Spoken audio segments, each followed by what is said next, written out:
മുഴുവനും വായിക്കണേ. 22:1 മുതൽ 14 വാക്യം. സ്തോത്രം. സ്വർഗരാജ്യം എന്നുള്ളത് 3-ാമത്തെ എപ്പിസോഡാണ്. ആമീൻ. വായിച്ചോ.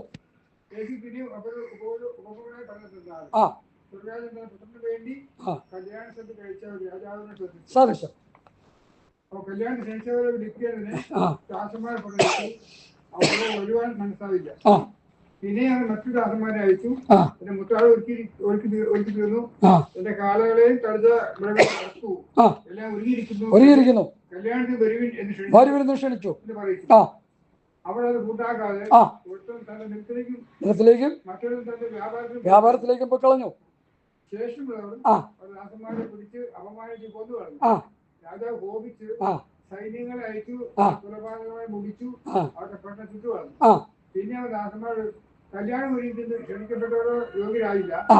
ആകയാൽ വഴിത്തിലേക്ക് ചെന്ന് കാണുന്നവരൊക്കെയും കല്യാണത്തിൽ വിളിക്കേണ്ടി വന്നു. ഈ വഴിത്തിലേക്കൽ കടന്നവരാ ജാതികൾ എന്നാണ് വേദപണ്ഡിതന്മാർ പഠിപ്പിക്കുന്നത്. ഞാനും നിങ്ങൾ ഉറപ്പിട്ടില്ല. കുടുംബ തറവാടിത്തമുള്ള യഹൂദന്മാർ യേശുവിനെ തള്ളിക്കളഞ്ഞപ്പോൾ അതിൻ്റെ അർത്ഥം അത്രേ ഉള്ളൂ. കർത്താവ് എന്താ പറഞ്ഞു? എൻ്റെ ഈ രക്ഷ നിങ്ങൾ അനുഭവിക്കില്ല, ജാതികൾക്ക് പോകും. പൗലോസ് പറഞ്ഞില്ലേ, ഇതാ നിങ്ങളിത് സ്വീകരിക്കാത്തതുകൊണ്ട് ഞങ്ങളുടെ കാലിലെ പൊടി തട്ടിക്കളഞ്ഞ് ഞങ്ങൾ ജാതികളിലേക്ക് പോകുന്നു. അതതിൻ്റെ അർത്ഥം. സ്വത്തിൻ്റെ പൊരുളുകൾ അങ്ങനെയാണ്. അപ്പോൾ ജാതികൾക്ക് വേണ്ടി രക്ഷ. വഴിത്തലയ്ക്കൽ ചെന്ന് കണ്ടവരെയും ഒക്കെ കല്യാണത്തിന് വിളിപ്പിനെന്ന് പറഞ്ഞു. ആ ദാസന്മാർ പരിപാടികളിൽ പോയി കണ്ട ദുഷ്ടന്മാരെയും, ഞങ്ങളൊക്കെ ദുഷ്ടന്മാരായിട്ട് ജീവിച്ചവരാ, ദുഷ്ടന്മാരെയും നല്ലവരെയും എല്ലാവരെയും കൂട്ടിക്കൊണ്ടുവന്നു. കല്യാണശാല വിരുന്നുകാരെ കൊണ്ടെന്ന് പറഞ്ഞു. അപ്പോൾ ജാതികൾക്ക് വേണ്ടി ഈ രക്ഷ വന്നു എന്നുള്ളത് അത് നല്ലൊരു കാര്യമാണ്. ഇനി അടുത്ത ഘനമായ വിഷയം സ്വർഗരാജ്യവുമായിട്ട് ബന്ധപ്പെടുത്തി പഠിപ്പിച്ച ഒരു വിഷയമാണ് കർത്താവ് പഠിപ്പിക്കുന്നത്. അടുത്ത ഭാഗം വായിക്കാം. വിരുന്നുകാരെ നോക്കുവാൻ രാജാവ് അകത്ത് വന്നപ്പോൾ കല്യാണ വസ്ത്രം ധരിക്കാത്ത ഒരു മനുഷ്യനെ അവിടെ കണ്ടു. അടുത്ത്, സ്നേഹിത, നീ കല്യാണ വസ്ത്രം ഇല്ലാതെ അകത്ത് വന്നത് എങ്ങനെ എന്ന് ചോദിച്ചു. അവന് വാക്കുമുട്ടി. അടുത്ത്, രാജശിഷ്യന്മാരോട് കയ്യും കാലും കെട്ടി ഏറ്റവും പുറത്തുള്ള ഇരുട്ടി തള്ളിപ്പിക്കും. അവിടെ കരച്ചിലും പല്ലുകടി ഉണ്ടാകുമെന്ന് പറഞ്ഞു. അടുത്ത ഈ വാക്യം ഇതിൽ വെച്ചോണം. വിളിക്കപ്പെട്ട അനേകം, തിരഞ്ഞെടുക്കപ്പെട്ട 14-ാം വാക്യം ശ്രദ്ധിച്ച് നമ്മുടെ ഹൃദയത്തിനുള്ളിൽ സംഭരിച്ചു വെച്ചോണം. അപ്പോൾ കല്യാണശാലയിൽ രാജാവ് ആൾക്കാരെ എല്ലാം വിളിച്ചു. ഈ കല്യാണശാല ദൈവരാജ്യമായിട്ട് നമുക്ക് സങ്കല്പിക്കാം. ദൈവരാജ്യത്തിലേക്ക് പ്രവേശിക്കാനുള്ളൊരു മാധ്യമമായി ഈ കല്യാണം ഒരുക്കുക, മുത്താലം ഒരുക്കി വെച്ചിരിക്കുക. ആ അനുഭവം പ്രാപിക്കാൻ യഹൂദന്മാരെ ദൈവം സ്തോത്രം, കർത്താവിനെ അവർ തള്ളിക്കളഞ്ഞെങ്കിലും കർത്താവ് അവരെ രക്ഷിക്കാനാണ് ആദ്യം വന്നത്. അവൻ സ്വന്തമായിലേക്ക് വന്നു, സ്വന്തമായാലും അവനെ തള്ളിക്കളഞ്ഞു. ജാതിയിലേക്ക് വന്നു, അവർ തള്ളിക്കളഞ്ഞു, അതിൻ്റെ ശിക്ഷ അനുഭവിച്ചു. എന്തുകൊണ്ടാണ് ഈ ഇറാനോടും മറ്റുള്ള അറബ് രാജ്യങ്ങളോടും ഒരു പൂർണ്ണ വിജയം ഇസ്രയേലിൽ പ്രാപിക്കാൻ കഴിയാതിരിക്കുന്നു? ഇപ്പോഴും നിങ്ങൾ വിചാരിക്കുന്നുണ്ടോ ഇസ്രയേൽ പൂർണ്ണമായി ജയത്തിലാണെന്ന്? അല്ല, വമ്പം പരാജയം അടി അവർ ഏറ്റുകൊണ്ടിരിക്കുന്നത്. ഇസ്രയേലിനുള്ളൊരു കുഴപ്പം എന്ന് പറഞ്ഞാൽ അവരുടെ ഡെത്ത്, അവരുടെ ആക്സിഡൻറ്റുകൾ, അവരുടെ തകർച്ചകൾ അവർ പബ്ലിഷ് ചെയ്യത്തില്ല. മറ്റുള്ള ചാനലുകൾ വേണം അത് പറയാൻ. അവർ മൂടി വയ്ക്കും. കാരണം ഒരു പവർഫുൾ രാജ്യമല്ലേ, ലോകത്തുള്ള ഏറ്റവും വലിയ ആറ്റമിക് ശക്തിയും ഡിഫൻസിൽ ഏറ്റവും മുൻപന്തി നിൽക്കുന്ന രാജ്യമാണ്. സത്യം തന്നെയാണ്. അടി ഇഷ്ടം പോലെ കിട്ടുന്നുണ്ട് അവർക്ക്, നാശം ഇഷ്ടം പോലെ അവർക്ക് സംഭവിക്കുന്നുണ്ട്. ജാതികളുടെ പൂർണ്ണസംഖ്യ തികയോളം പറഞ്ഞോട്ടെ, ഇസ്രയേലിന് അംശമായി നഷ്ടം സംഭവിക്കും, കഷ്ടം സംഭവിക്കും, നടന്നുകൊണ്ടിരിക്കും. അവസാനത്തെ യുദ്ധം ഗോഗുമാഗോഗിൻ്റെ നേതൃത്വത്തിൽ അവരിൽ 2 നശിച്ചു പോകുമെന്നാണ് സഖരിയ പ്രവാചകന്റെ പുസ്തകം, ദാനിയേൽ പ്രവാചകന്റെ പുസ്തകം, മറ്റു പല പ്രവചന പുസ്തകങ്ങളും നമുക്ക് സൂചന തരുന്നുണ്ട്. എഗസ്കേൽ പ്രവാചകന്റെ പുസ്തകം. അതെന്തിനാ? ബശിയെ തള്ളിക്കളഞ്ഞതിൻ്റെ അവസാനത്തെ പണിഷ്മെന്റ്. ആ സമയത്താണ് അവരെന്ത് ചെയ്യുന്നത്? കുത്തിയെങ്കിലും നോക്കുന്നത്. ആ കുത്തിയെങ്കിലും നോക്കി ഞങ്ങളുടെ പിതാക്കന്മാർ ഞങ്ങളുടെ മശിഹയെ കൊന്നുകളഞ്ഞ് കർത്താവേ എന്ന് പറഞ്ഞ് അവർ നിലവിളിക്കുമ്പോഴേ ആടിയെ നിർത്തുള്ളൂ. അപ്പോൾ 2 പോയിരിക്കും. മനസ്സിലായോ? കൊരിന്ത് ലേഖനത്തിലൊരു കൊച്ചു വാക്യമുണ്ട്. ഞാൻ എൻ്റെ വീട്ടിൽ ഇടയ്ക്കിടയ്ക്ക് വിശ്വസിക്കും. അപ്പോൾ ഞാൻ പറഞ്ഞു, പൗലോസ് ഇങ്ങനെ ഒരു വാക്യം എഴുതി വെച്ചിട്ടുണ്ട് കൊരിന്ത് ലേഖനത്തിൽ: മനുഷ്യൻ വിതയ്ക്കുന്നത് കൊയ്യും. യഹൂദന്മാരുടെ പിതാക്കന്മാർ വിതച്ചു പല ദുഷ്ടതകൾ. ബറബാസിനെ ഞങ്ങൾക്ക് വേണ്ട, അല്ല മശിഹയെ ഞങ്ങൾക്ക് വേണ്ട, ബറബാസിനെ മതിയെന്ന് അവർ എന്ത് ചെയ്തു? നിലവിളിച്ചു. ആ ബറബാസിനെ ഇനി വിട്ടിയാൽ യേശുവിനെ കുറിച്ച് പറയുകയല്ല ചെയ്ത്, നിലവിളിച്ചു. ആ നിലവിളി സ്വർഗം കേട്ടു. എല്ലാ നിലവിളിയും സ്വർഗം കേൾക്കും. പുറപ്പാട് പുസ്തകത്തിലാണെന്ന് തോന്നുന്നു, ഇസ്രായേൽ മക്കൾ ഫറവോന്റെ അടിമത്തത്തിൽ കിടന്ന് നെളിവിരി കൊണ്ട് നിലവിളിച്ച നിലവിളിയും സ്വർഗത്തിലെ ദൈവം കേട്ടു. ഇവിടെ ഇവരുടെ നിലവിളിയും സ്വർഗ ദൈവം കേട്ടു. രണ്ടിനും പാഴ്സൽ അടി കൊടുത്തു. അതാണ് നമ്മുടെ ദൈവമെന്ന് നമ്മൾ മനസ്സിലാക്കണം. ദൈവം സ്നേഹസമ്പന്നനാണ്, ദൈവം മനസ്സിലുള്ളവനാണ്, ദൈവം കാരുണ്യവാനാണ്, ദൈവം സ്വന്തം പിതാവിനെ പോലെയുള്ളവനാണെന്നൊക്കെ പെന്തക്കോസ്തുകാർ പഠിപ്പിച്ച് വെക്കുന്നതിനോട് എനിക്ക് അത്ര കണ്ട യോജിപ്പില്ല. ദൈവം വിതയ്ക്കുന്നത് കൊയ്യാൻ മുഖാന്തരം ഒരുക്കുന്ന ഒരു സർവശക്തനായ ദൈവമാണ് ഞാനും നിങ്ങളും സേവിക്കുന്ന ദൈവമെന്ന് പെന്തക്കോസ്ത് സമൂഹം മനസ്സിലാക്കിയിരിക്കണം.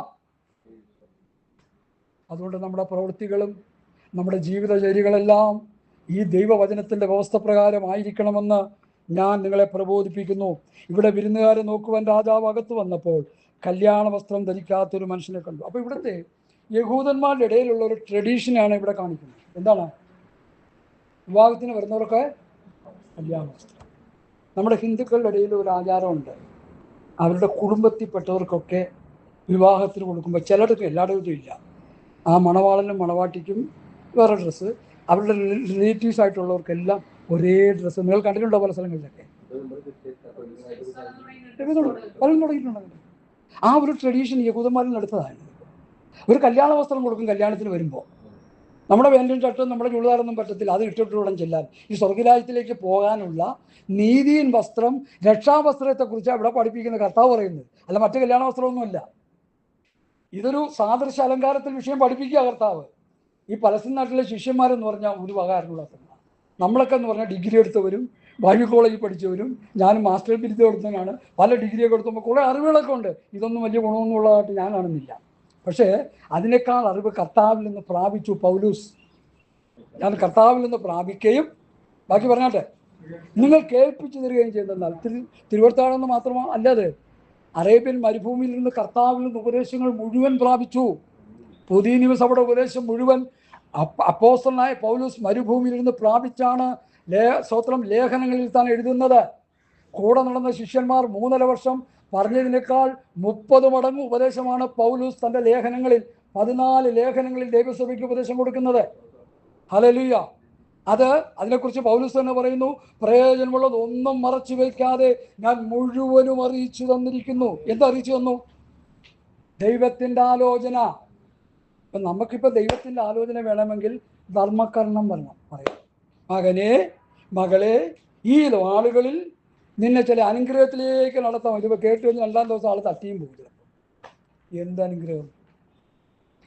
ഈ അനുഗ്രഹം എന്ന് പറയുന്നത് എന്താണെന്നാണ് എൻ്റെ ചോദ്യം. നമ്മളൊരു വീട്ടിൽ ചെല്ലുമ്പോൾ അതൊന്ന് തിരുത്തണമെന്ന് പറയാനാണ് എനിക്ക് പോകുന്നത്. വീട്ടിൽ ചെന്ന് കഴിയുമ്പോൾ സ്ഥാനമൊക്കെ പറഞ്ഞ് ചായയെല്ലാം കുടിച്ച് കഴിഞ്ഞ് പ്രാർത്ഥിച്ചിറങ്ങാൻ നേരത്ത്, അപ്പോൾ ദൈവം നിങ്ങളെ അനുഗ്രഹിക്കട്ടെ. നമ്മുടെ ഉള്ളിലുള്ള ചിന്ത എന്താണെന്നാണ് ഞാൻ ചോദിക്കുന്നത്. മക്കളുടെ ഭാവിയെല്ലാം അനുഗ്രഹമാക്കട്ടെ, മറ്റ് ചക്രമൊക്കെ നിങ്ങൾക്ക് ഉണ്ടാകട്ടെ, ഈ പഴയ കാറൊക്കെ മാറ്റിയൊരു പുതിയ കാറ് വരട്ടെ. ഇതല്ലേ നമ്മുടെ ഉള്ളിൽ കിടക്കുന്ന ചിന്ത.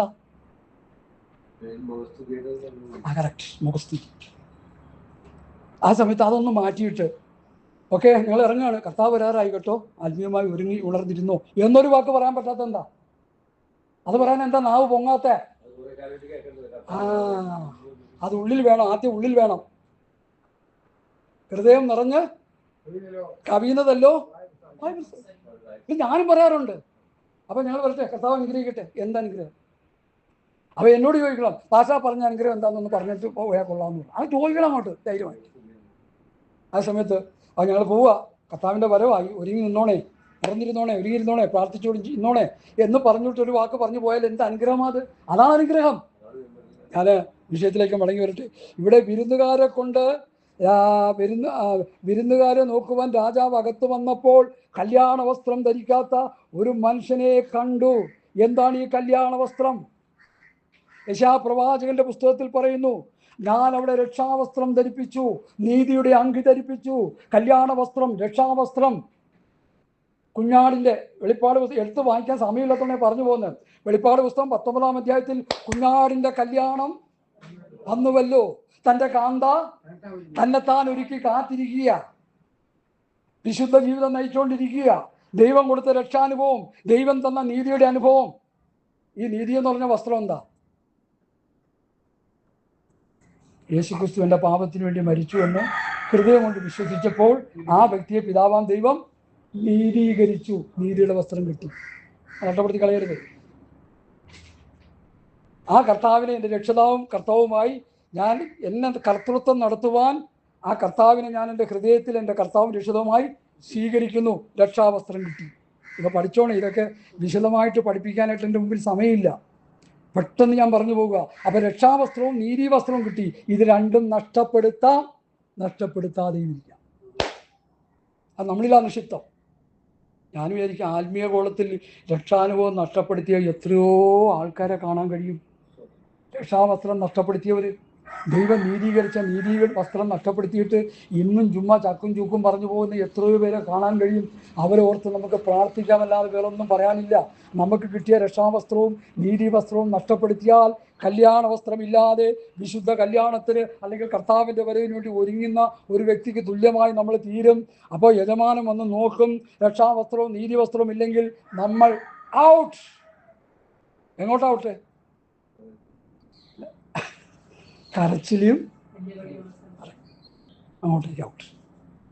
ഇനിയിപ്പോൾ ആര് പറയുന്ന ഉപദേശം വളരെ തൃപ്തികരമല്ല. കാരണം എന്താണെന്ന് ചോദിച്ചാൽ ഇത് കട്ടിയായെന്നാണ് പറഞ്ഞത്. ഇത് കുറച്ച് പറയാൻ എനിക്കറിയത്തില്ല. പണ്ടൊക്കെ അങ്ങനെ പറഞ്ഞുകൊണ്ടിരുന്ന, പക്ഷെ ഇപ്പോൾ കുറച്ച് പറയും. ഇപ്പോൾ സഭയുടെ ഒരുക്കത്തിന് വേണ്ടിയുള്ള ദൂതായി പറയുന്നത്. സഭയെ ഒരുക്കുക, സഭയെ നിർമ്മല കന്യകയായി വിശുദ്ധ കന്യകയായി ഉണർന്നിരിപ്പിൻ ഒരുങ്ങിയിരിപ്പിൻ സദാകാലം ഉണർന്ന് പ്രാർത്ഥിച്ചുകൊണ്ടിരിക്കാൻ വേണ്ടി ദൈവസഭയെ ഒരുക്കുന്ന സന്ദേശമാണ്. ജോലി കളഞ്ഞിട്ട് എന്നോട് പ്രസംഗിക്കാൻ കർത്താവ് പറഞ്ഞത് അത് പറഞ്ഞുകൊണ്ടിരിക്കുക. അത് കട്ടിയായിട്ട് തന്നെ പറയുക. കട്ടി കുറിച്ച് പറയാൻ എനിക്കറിയില്ല. ഉള്ളതുപോലെ പറയുക. അതുകൊണ്ട് രക്ഷിക്കപ്പെട്ടവരെ, നീതീകരണം പ്രാപിച്ചവരെ, രക്ഷാവസ്ത്രവും നീതിവസ്ത്രവും നഷ്ടപ്പെടുത്തരുത്. നഷ്ടപ്പെടുത്തിയാൽ കുഞ്ഞാടിൻ്റെ കല്യാണത്തിൽ നീ ഔട്ടായി പോകും. പിന്നെ കിടന്ന് അയ്യം പിടിച്ചിട്ട് കഥയില്ല. അയ്യോ ഞാൻ രക്ഷിക്കപ്പെട്ടവനാണ് കർത്താവേ, ഞാൻ സ്നാനപ്പെട്ടവനാണ് കർത്താവ് എന്ന് പറഞ്ഞാൽ അവിടെ എറിക്കത്തില്ല. ദൈവം കൊടുത്ത കൃപാവരം നഷ്ടപ്പെടുത്തിയാൽ കർത്താവ് എന്താ പറഞ്ഞത്? ആ മുത്ത് അന്വേഷിക്കുന്ന വ്യാപരിക്കാം. അടിച്ചു ഒരു വാരി അതെടുക്കണം, അന്വേഷിച്ച് കണ്ടെത്തണം. ദൈവം തന്ന കൃപാവരം നഷ്ടപ്പെടുത്തിയാൽ തിരിച്ചു പ്രാപിക്കാൻ പറ്റും. കുറ്റങ്ങളോട് ഏറ്റു പറഞ്ഞാൽ മതി. രക്ഷാവസ്ത്രം നഷ്ടപ്പെടുത്തിയാൽ, നീതിവസ്ത്രം നഷ്ടപ്പെടുത്തിയാൽ ദൈവത്തിനെ കിടന്ന് കരഞ്ഞ് നിലവിളിച്ച് ഞാൻ രക്ഷിക്കപ്പെട്ടവനായിരുന്നു, ഞാൻ നീതീകരിക്കപ്പെട്ടവനായിരുന്നു. ദാവീദ് 51 സങ്കീർത്തനം എഴുതിയപ്പോൾ ഒരു കൊച്ചു വാക്യം അതിൽ ഇങ്ങനെ എഴുതി വെച്ചു. എന്താണെന്ന് പറയാമോ? ഞാനിപ്പോൾ പറയുന്നതായിട്ടുള്ള വിഷയത്തിൽപ്പെട്ടൊരു വാക്യമാണ്. രക്ഷയുടെ സന്തോഷം. Correct, 100 mark. രക്ഷയുടെ സന്തോഷം എവിടെ പോയി? നിങ്ങൾ തന്നെ പറഞ്ഞോ, എവിടെ പോയി? ഉലാവാനായിട്ട് മുകളിൽ കയറിയപ്പോൾ പോയി അല്ലേ? 1 2 മനസ്സിലായില്ലേ? ഉരിയാവിനെ എന്ത് ചെയ്തു? മുൻനിര നിർത്തി കൊന്നു കളഞ്ഞപ്പോൾ എന്ത് പറ്റി? നിരപരാധിയുടെ രക്തം ചൊരിഞ്ഞപ്പോൾ എന്ത് ചെയ്തു? പോയി. പിന്നെ കുത്തിയിരുന്ന് എഴുതിയതാണ് ഏതാ സങ്കീർത്തനം? നമ്മളത് പാടിക്കൊണ്ടിരിക്കുക. നമ്മൾ 51 സങ്കീർത്തനം പാടിക്കൊണ്ടിരിക്കുക. എൻ്റെ ദൈവമേ എന്നോട് കരുണയുണ്ടാകണമേ, രക്ഷയുടെ സന്തോഷം എനിക്ക് തിരികെ തരണമേ, ഞാൻ അങ്ങനെ ചെയ്തു പോയി, ഇങ്ങനെ ചെയ്തു പോയി. എൻ്റെ പൊന്നും ദൈവമക്കളെ, നമ്മൾ പാടേണ്ട കാലത്ത് ദാവീദ് പാടിയതാ. അങ്ങനെ നീ പാടുന്നെങ്കിൽ നീയും ദൈവസേനയിൽ ഔട്ടാണ്. കല്യാണ വസ്ത്രം ധരിക്കാത്തവനോട് പുറത്ത് ഇരുട്ടിൽ, ഏറ്റവും പുറത്തുള്ള ഇരുട്ടിൽ കരച്ചിലും പല്ലുകടിയുമുള്ള നരകത്തിൽ തള്ളിക്കളഞ്ഞെങ്കിൽ, രക്ഷാവസ്ത്രം നഷ്ടപ്പെടുത്തിയ നമുക്ക്, നീതിയുടെ വസ്ത്രം നഷ്ടപ്പെടുത്തിയ നമുക്ക് കുഞ്ഞാടിൻ്റെ കല്യാണത്തിൽ പങ്കുചേരാൻ കഴിയാതെ പോകുമെന്ന് ദൈവമക്കൾ മറന്നു പോകരുത്. ഇത് പറയാൻ ആളില്ല ഇവിടെ. ഞങ്ങളെപ്പോലുള്ള ചുരുക്കം പേരൊക്കെ ഉള്ളൂ. ഞാനും ജോസഫ് പാസ്റ്ററൊക്കെ അതൊക്കെ പറഞ്ഞുകൊണ്ടിരിക്കുന്നത്. ഞങ്ങളതൊക്കെ പറഞ്ഞു. ഇദ്ദേഹം ട്രാക്റ്റിലും അത് എഴുതിക്കൊണ്ടിരിക്കുക. എനിക്കതിൽ വളരെ ചാരിതാർത്ഥമുണ്ട്. വളരെ മനോഹരമായ അർത്ഥസമ്പുഷ്ടമായ ട്രാക്റ്റ് എഴുതുന്നതാണ് നമ്മുടെ സേവറിച്ചായ. ഞാൻ പലപ്പോഴും ട്രാക്റ്റും ബുക്സുകളൊക്കെ വായിച്ച് നല്ല നിലവാരമുള്ള പുസ്തകങ്ങളും ചെറിയ ചെറിയ പുസ്തകങ്ങൾ, ഞാനൊരൊറ്റ പുസ്തകം വായിച്ചപ്പോൾ എനിക്കത് മനസ്സിലായി. പിന്നെ ഞാനത് വായിച്ച് ഗ്രഹിച്ചുകൊണ്ടിരിക്കുക. ഞാനത് വായിച്ച് അതിൽ നിന്നും ഞാൻ പ്രസംഗിക്കുന്നുണ്ട്. തൻ്റെ ട്രാക്റ്റുകൾ പ്രസംഗങ്ങളായിട്ട് വോയിസ് കൊടുത്ത് ഞാൻ യൂട്യൂബിൽ അപ്ലോഡ് ചെയ്തിട്ടുണ്ട്. ഇപ്പോഴും ഒരെണ്ണം പെൻഡിങ് കിടപ്പുണ്ട്. സോറി, എന്നോട് ക്ഷമിക്കണം. സമയം കിട്ടുമ്പോൾ അത് ചെയ്യുന്നതായിരിക്കും. അപ്പം എന്നെ കേൾക്കുന്ന പ്രിയപ്പെട്ടവരെ, നമുക്ക് രക്ഷാവസ്ത്രം തന്നെങ്കിൽ, കല്യാണ വസ്ത്രം തന്നെങ്കിൽ അത് നമ്മൾ നഷ്ടപ്പെടുത്തി കളയരുത്. അത് എവിടെയാണെന്ന് ആ വാക്യം നിങ്ങൾക്ക് യെശയ്യാപ്രവചനം 56 അധ്യായം എടുത്താട്ടെ. ആ രക്ഷാവസ്ത്രം നീതിയിൽ വസ്ത്രം എന്നുള്ളത്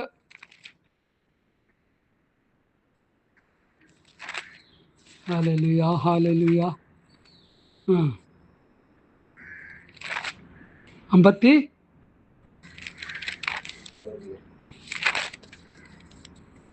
ഞാൻ അവളെ രക്ഷാവസ്ത്രം ധരിപ്പിച്ചു നീതിയുടെ അംഗീകരിച്ചു എന്നുള്ള വാക്യം ജോസഫാസെ എടുത്തൊന്ന് പറഞ്ഞു കൊടുത്തേ. പെട്ടെന്ന് വാക്യം കിട്ടാണ്ട് പോയി. ഹല്ലേലൂയ സ്തോത്രം സ്തോത്രം സ്തോത്രം. 56 അതാ നോക്കണം, 56 കാണാനില്ല. രക്ഷാവസ്ത്രം ധരിപ്പിച്ചു നീതിയുടെ അങ്കി ഇടിയിച്ചു. കേട്ടിട്ടില്ലേ ശിയാപ്രവനത്തിലെ വാക്യം? ഒന്ന് വായിച്ചേ. എന്നെ ഒന്ന് ഹെൽപ്പ് ചെയ്യും ഇങ്ങനെയുള്ള സന്ദർഭം വരുമ്പോൾ. എനിക്കത് പെട്ടെന്ന് ദൈവാത്മാവ് എനിക്ക് വെളിപ്പെടുത്തി തന്നു ആ വാക്യം. പക്ഷെ ബൈബിളിൽ അത് കണ്ടെത്താനായിട്ട് നമ്മൾ ബുദ്ധിമുട്ടുക. സ്വത്രം അങ്ങനെ ഒരു വാക്യം വായിച്ചിട്ടുണ്ടോ? അത് മതി. രക്ഷാവസ്ത്രം ധരിപ്പിച്ചു നീതിയുടെ വങ്കി ദീപിച്ചു. അത് കിട്ടിയല്ലോ. 61 സ്തോത്രം 10 വാക്യം വായിച്ചാട്ടെ. വാക്യത്തിന് മുമ്പിലാണ് പോയി ഞാൻ നിൽക്കുന്നത്.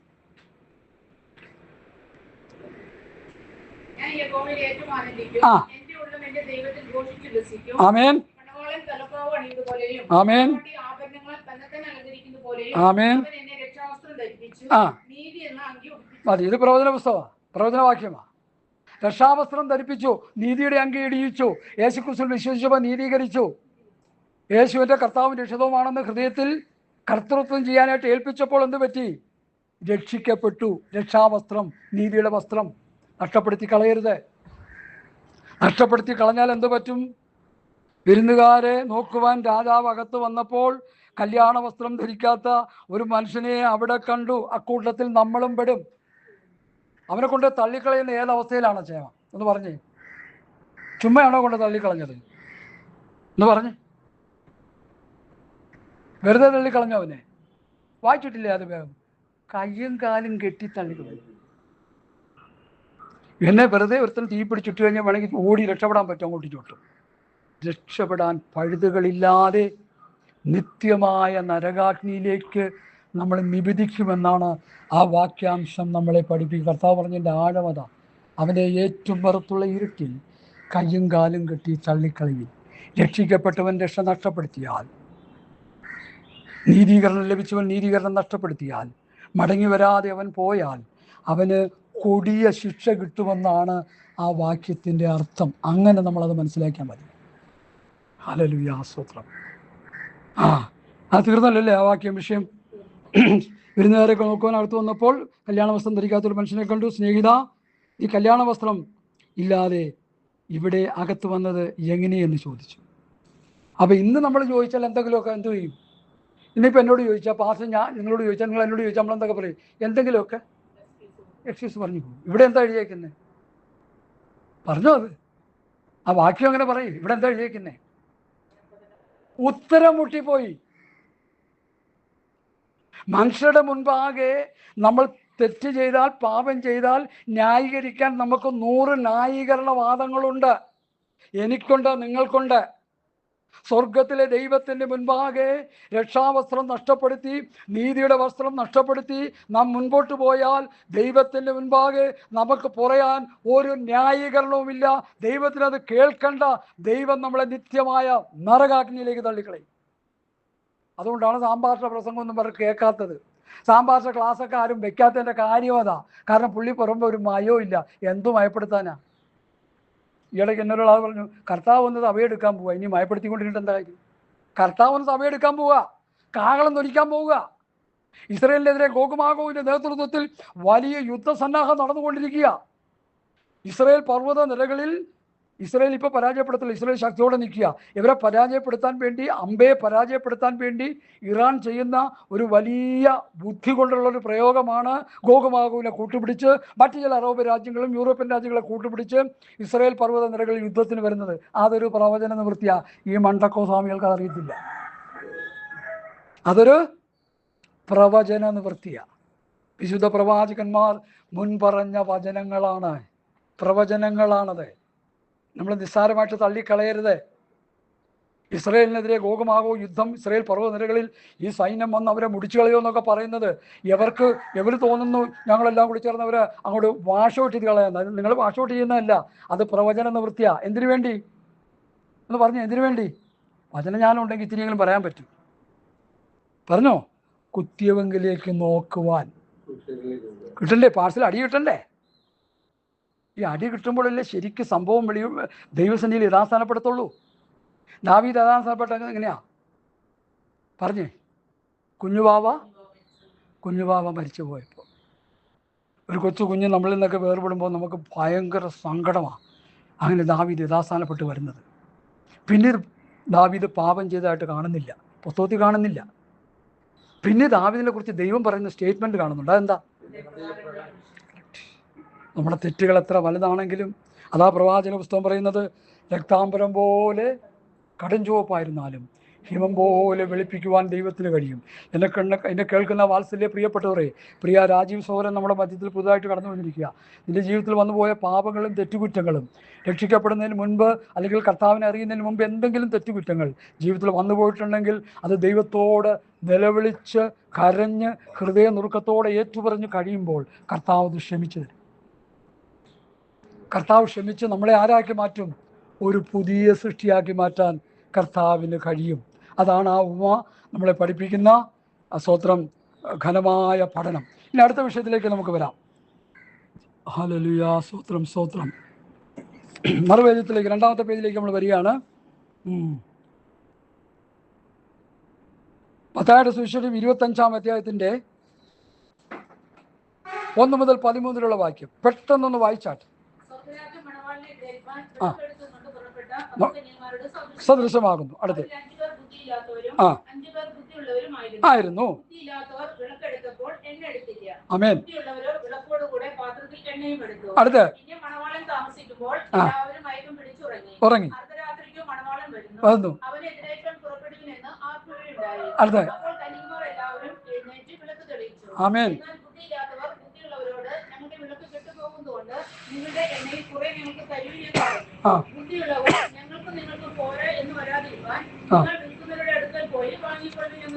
ഉത്തരം പറഞ്ഞു. വന്നു.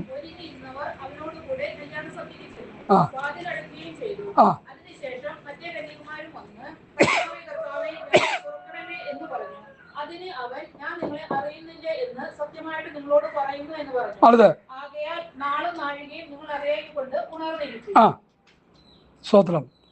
ഈ 13 വാക്യത്തിൽ നിന്ന് ഒട്ടനവധി കാര്യങ്ങൾ എനിക്ക് പറയാനുണ്ടെങ്കിലും നമ്മുടെ വിഷയം സ്വർഗരാജ്യം എന്നുള്ള വിഷയത്തിൽ പ്രവേശിക്കുന്നതിനെ കുറിച്ചുള്ള പ്രധാന കണ്ടൻസ് മാത്രമേ എടുത്ത് പറയാം. അതിൻ്റെ 1-ാമത്തെ 25-ന്റെ 10-ാം വാക്യം ഒന്ന് വായിച്ചേ.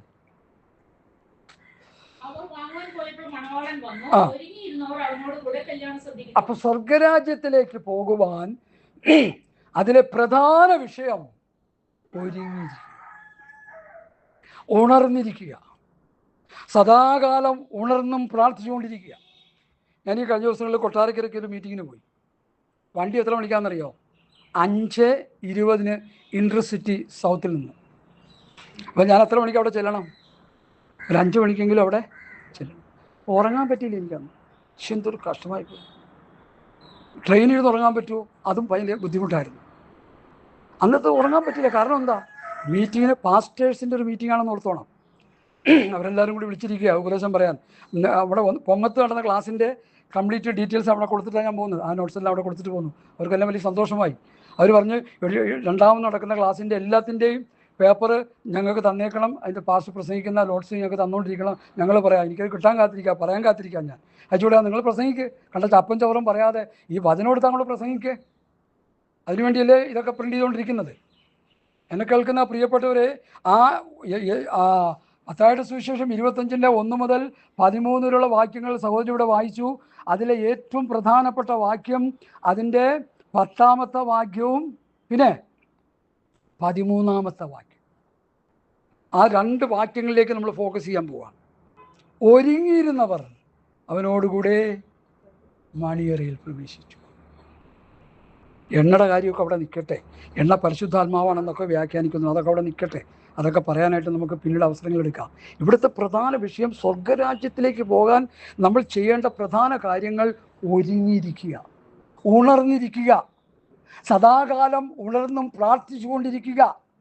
കൊട്ടാരക്കരയ്ക്ക് പോകാൻ ഒരു ദിവസം ഉറക്കമില്ലാതെ 5:20 ട്രെയിനിന് പോകാൻ ഉറങ്ങാതിരിക്കാൻ എനിക്ക് കഴിഞ്ഞെങ്കിൽ സ്വർഗരാജ്യത്തേക്ക് പോകുന്ന വിഷയം വരുമ്പോൾ എനിക്ക് കഴിയണ്ടേ? പറ, നിങ്ങൾ തന്നെ പറ.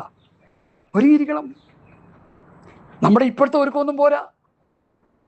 എല്ലാവരും പറയുന്ന കാര്യങ്ങൾ എനിക്ക് അത്ര കൊണ്ട് തൃപ്തിയല്ല.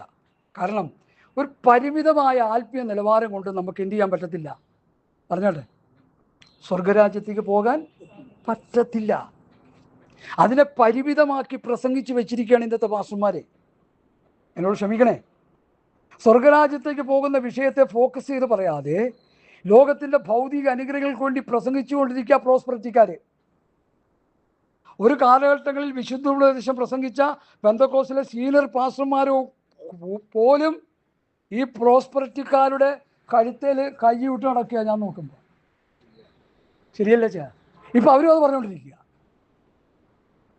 കാരണം ഗ്രീൻ കാർഡ് കൈ കിട്ടി, ഒരു 5-6 അമേരിക്കൻ യാത്ര, സൗദി യാത്ര, കുവൈറ്റ് യാത്ര, ലണ്ടൻ യാത്ര, ഓസ്ട്രേലിയ യാത്ര, ഇതൊക്കെ അങ്ങോട്ട് കിട്ടിക്കഴിഞ്ഞപ്പോൾ 10 ചക്രമൊക്കെ കൈ കിട്ടിക്കഴിഞ്ഞപ്പോൾ അവരും എന്ത് ചെയ്തു? പ്രോസ്പെരിറ്റിയാണ് പ്രസംഗം. ഞാൻ ആളും പേരും ഒന്നും പറയുന്നില്ല.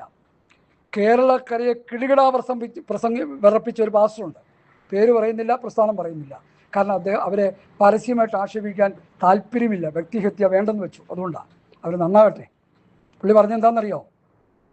പ്രസംഗം കേട്ടാൽ മരം ചാഞ്ഞു വരും.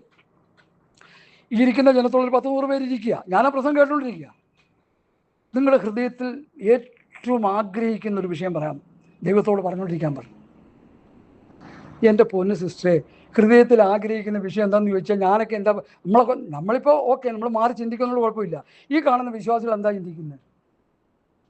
നാനാക്കാറ് മാറിയിട്ട് ഒരു BMW വേണമെന്ന് പുള്ളി, പിന്നെ മോക്ക് വിസ കാനഡയ്ക്ക് വേണമെന്ന് പറഞ്ഞാൽ അവർ, പിന്നെ ഓരോരുത്തർ ഓരോ ഭൗതികമായ വലിയ സബ്ജക്റ്റ് ഓർത്ത് അങ്ങോട്ട് പ്രാർത്ഥിച്ചുകൊണ്ടിരിക്കും. നിങ്ങൾ വിഷയം ഹൃദയത്തിൽ ധ്യാനിച്ചോ, ഞാൻ നിങ്ങൾക്ക് വേണ്ടി പ്രാർത്ഥിക്കാൻ പോവുക, ദൈവാത്ഭുതം പ്രവർത്തിക്കാൻ പോവുക.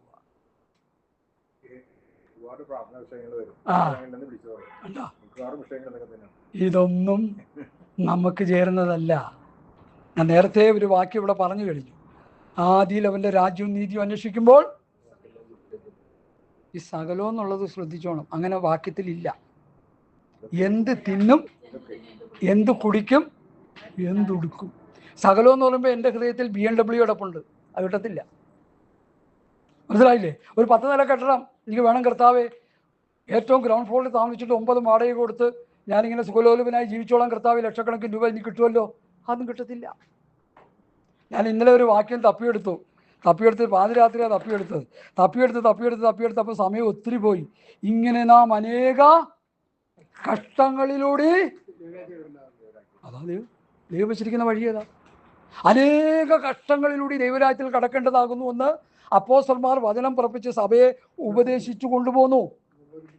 കർത്താവ് 2 വഴികളെക്കുറിച്ച് പറഞ്ഞപ്പോൾ ഏത് വഴിയാ സ്വർഗരാജ്യത്തിലേക്കുള്ളത്? പിന്നെ നമ്മൾ എന്തിനാ ഈ ആവശ്യമില്ലാത്ത കാര്യമൊക്കെ പറയുന്നത്? വചനത്തിന് എന്തിനാ കൂട്ടിക്കളയുന്നത്? വചനത്തിന് എന്തിലൂടെ കൂട്ടി ചേർക്കുന്നേ?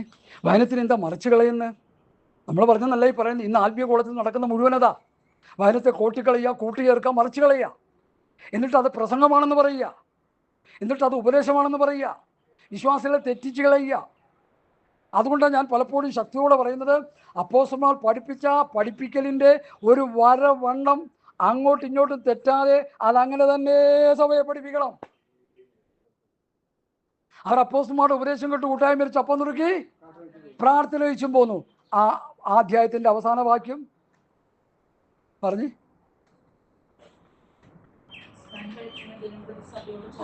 കറക്റ്റ്.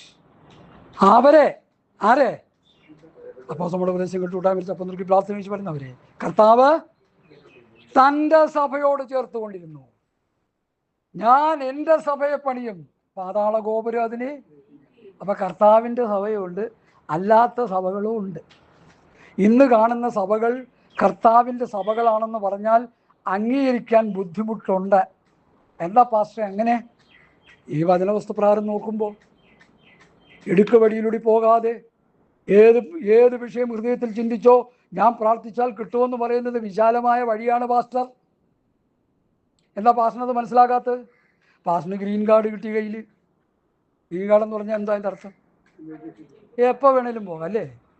കാശ് വേണ്ട. അവിടെ സഹോദരന്മാർ കിടപ്പുണ്ട്. ഈ പുള്ളിയെ കെട്ടിയെടുക്കാൻ വേണ്ടി അവിടെ ആൾ കിടപ്പുണ്ട്. ഞാൻ അങ്ങനെയൊക്കെ പറയും, ക്ഷമിക്കണം, വേദന കൊണ്ട് പറയുക. ഈ ദുരുപദേശം പറയാനായിട്ട് അത് കേൾക്കാൻ കുറേ എണ്ണം കെട്ടി അവിടെ കിടപ്പുണ്ട്. ദുരുപദേശം കേട്ടവർക്ക് അത് കേട്ടേ മതിയാകൂ. വിശുദ്ധോപദേശം കേട്ട് പഠിച്ചാൽ നമുക്ക് വിശുദ്ധോപദേശം മാത്രം മതിയാവും. അതുകൊണ്ട് വിശുദ്ധോപദേശത്തിലേക്ക് വന്നു ഈ ദിവസങ്ങളിൽ. അതാണ് ഇടുക്കമുള്ള വഴി, അതാണ് ഞെരുക്കമുള്ള വഴി. അതാ കർത്താവ് യേശുക്രിസ്തുവിൻ്റെ പത്തിവചനം, ഭക്തിക്കുള്ള ഉപദേശം. Hallelujah, hallelujah, hallelujah. ഇനി അടുത്ത പഠനത്തിലേക്ക് നമ്മൾ വരികയാണ്. മത്തായി 7:21 വാക്യം.